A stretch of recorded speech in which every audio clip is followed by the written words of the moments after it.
Three. Oh, no, no. It's okay, Auliya. It's okay. No, it's okay. It's just a speech. Okay? Very, very easy. In 3, 2, 1. Auliya, you may begin. Hello, it's me again, Auliya. This is the fourth time we are meeting virtually. Our topic today is how an ordinary thing came to be. Since I'm still a kid, I will talk about the most ordinary thing in my life. Toys, toys, toys. Not just any toy, but my favorite one, which is my Barbie doll. But do you know what is the first toy? It's a stick. Yes, a stick. Long ago, people would throw it and fetch it to pick it up. Then they threw it for their doggies to fetch it. But that's not my story. Now back to Barbie. She was a fashion doll and was created in 1959. 62 years ago, Barbie is older than my father. She was created by an American businesswoman named Ralph Handler. Barbie doll became the most popular toy for girls. And over 1 billion Barbies have been sold around the world. I have 5 Barbie dolls and they are each special to me. They give me hours and hours of fun.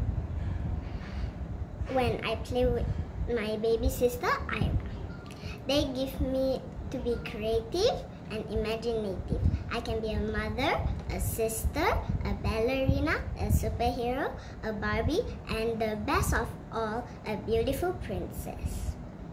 I feel happy when I play with my toy, especially Barbie. But I love loggers too.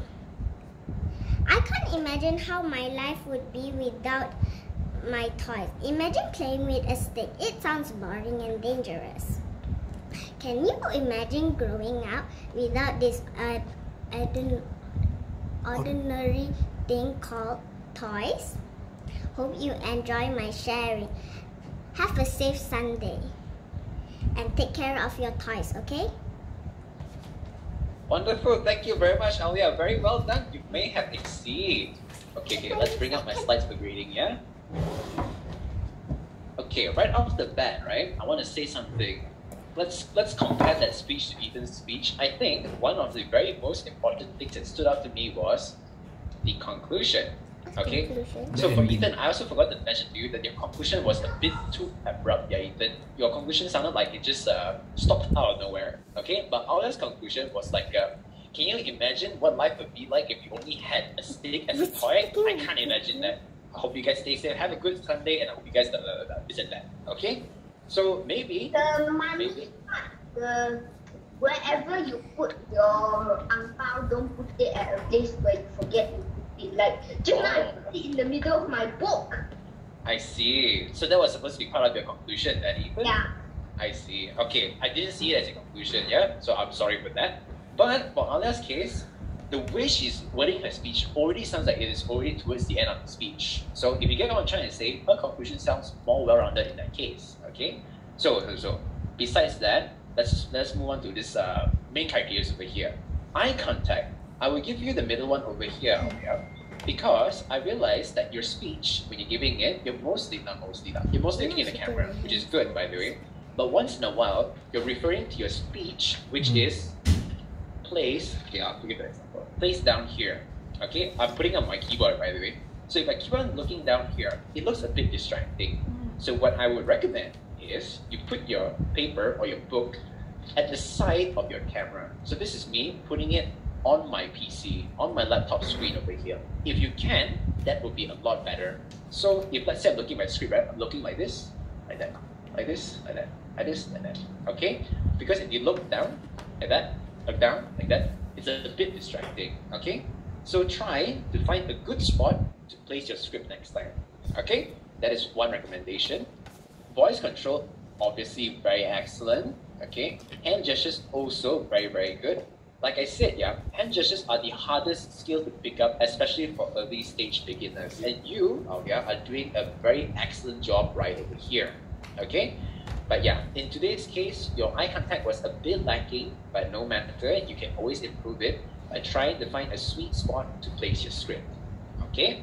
Alright, so coming back to what do I feel, I also want to mention that I like how Auliya asks, ASKS, the audience questions. Okay? Like, you know, when she said, can you imagine a life without a dot? That is one question. Or earlier on in her speech, she also asked, did you know that the origin of a Barbie doll is from a stick? Okay? So small questions like this,